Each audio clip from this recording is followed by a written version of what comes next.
కౌశికి అక్క. కౌశికి ఎస్ఐ గారు, జాత్రి కౌశికిని కావాలని స్టేషన్ తీసుకువెళ్తున్నారు. ఇప్పుడు ఎలా? స్టేషన్కి వెళ్ళి ఎఫ్ఐఆర్ ఫైల్ చేస్తే మనం ఏం చేయలేమన్నయ్య. కేదార్, నువ్వు వెళ్ళి వద్దని జీప్ ఎక్కకుండా ఆపు. నేను సాధు సార్తో మాట్లాడుతాను. ఫోన్ ఇవ్వు. మాట్లాడు. నేను మాట్లాడతానన్నయ్య. ఎస్ఐ గారు, నేను చెప్పేది కొంచెం వినండి. మా కౌశికి అలాంటి అమ్మాయి సార్, కాదండి. ఏమున్నా మీరు కోర్టులో చూసుకోండి సార్. ఇంకా చూస్తున్నారండి, ఎక్కించండి. అది కాదు సార్, నేను చెప్పేది ఒకసారి వినండి. సార్, ఒక చిన్న ప్రాబ్లం వచ్చింది సార్.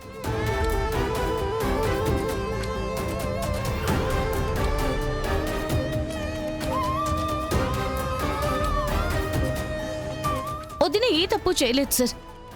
నిన్న రమేష్ వచ్చి వదినతో మాట్లాడినప్పుడు నేను పక్కనే ఉన్నాను సార్.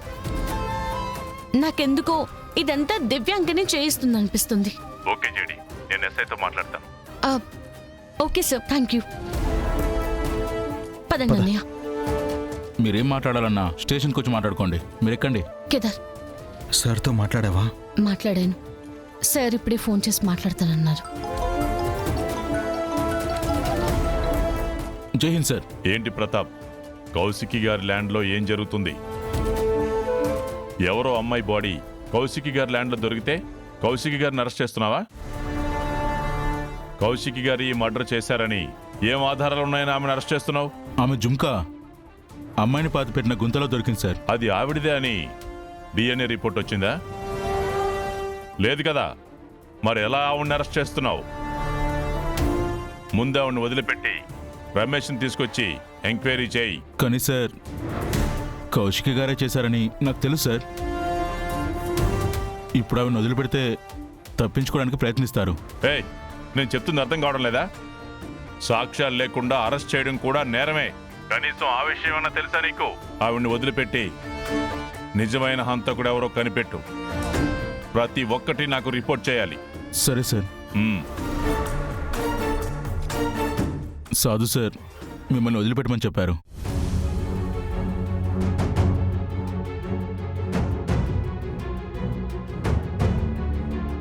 డిఎన్ఏ రిపోర్ట్ వస్తుంది కదా, అప్పుడు మాట్లాడుకుందాం.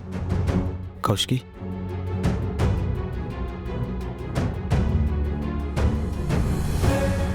అమ్మయ్యా, ప్రస్తుతానికి పెద్ద గండం గట్టెక్కింది.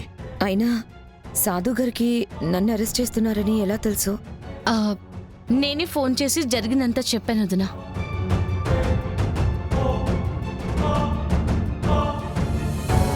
థ్యాంక్స్ జగదాత్రి. ఈరోజు నువ్వు నన్ను, నా కంపెనీని కాపాడావు. ఇంత చిన్న సాయానికి థ్యాంక్స్ ఎందుకు వదినా? బావుంది కౌశికి. నువ్వేమో మర్డర్ చేస్తావు. మీకు ఏమాత్రం సంబంధం లేకుండా మీ ఇంట్లో సంవత్సరంగా ఉంటున్న జగదాత్రి నిన్ను కాపాడుతుంది. ఒకరేమో హంతకులు, ఇంకొకరేమో అనామకులు. ఎవరు హంతకులో ఎవరు కాదో నిజమే నిర్ణయిస్తుంది దివ్యాంక. కానీ ఇవాళ ఈ సైట్లో దొరికిన బాడీకి నీకు ఏ సంబంధం లేకపోతే ప్రాబ్లం లేదు. కానీ ఉంది అని తెలిస్తే మాత్రం తిరిగి ఇండియాకి నేనెందుకు వచ్చాను అని ప్రతిక్షణం బాధపడేలా మాత్రం చేస్తాను. దీన్ని గుర్తుపెట్టుకో. అమ్మ జగదాత్రి, వదిలే. ఆ అమ్మాయితో మనకేంటి? ఇప్పటికి జరిగింది చాలు. ముందు ఇంటికి వెళ్దాం పదండి. అమ్మ కౌశికి, పద. పదండి వదినా.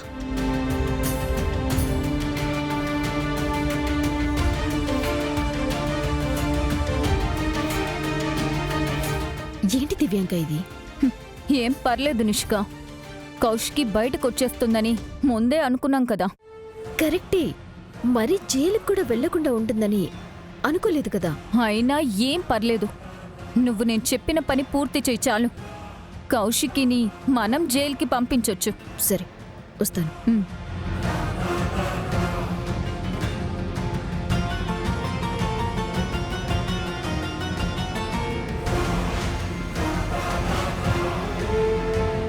ఏంటి సురేష్, నువ్వు కూడా నీ వైఫ్ని నమ్ముతున్నావా? డౌటా? నా కౌశికి గురించి నాకు బాగా తెలుసు. నిజాన్ని అమ్ముకోవడం, డబ్బు కోసం తప్పులు చేయడం తనకి అలవాటు లేదు దివ్యాంక. నిన్ను చూస్తుంటే జాలేస్తుంది సురేష్. నువ్వంత తెలివైన వాడివి కదా. నేను చేసే మోసాల్ని కనిపెట్టినవాడివి కౌశికి చేసే బిజినెస్ని నువ్వెలా చూడలేకపోతున్నావు? చూడు సురేష్, నీకు నచ్చినా నచ్చకపోయినా నిజం ఒక్కటే ఉంటుంది. నేను పబ్లిక్గా చేసే పని కౌశికి మూడో కంటికి తెలియకుండా చేస్తుంది. ఇదే నిజం. దివ్యాంక నేను చెప్పడం పూర్తవ్వలేదు సురేష్. మంచితనం ముసుగులో, నిజం ముసుగులో అబద్ధాన్ని అమ్ముతుంది. అందుకే ఇన్నాళ్లుగా నంబర్ 1 స్థానంలో ఉంటుంది. నేను చెప్పింది నువ్వు నమ్మవని నాకు తెలుసు. వెళ్ళి కౌశికి రూంలో తన కబోర్డ్లో ఉన్న బ్యాగ్ నిండా క్యాష్ని చూసి ఆ క్యాష్ ఎక్కడి నుంచొచ్చిందో తననడుగు. అప్పుడు తను చెప్పే సమాధానం కూడా నేను చెప్పనా? ఆ డబ్బక్కడికి ఎలా వచ్చిందో నాకు తెలీదు. కౌశికి చెప్పబోయే సమాధానం ఇదే.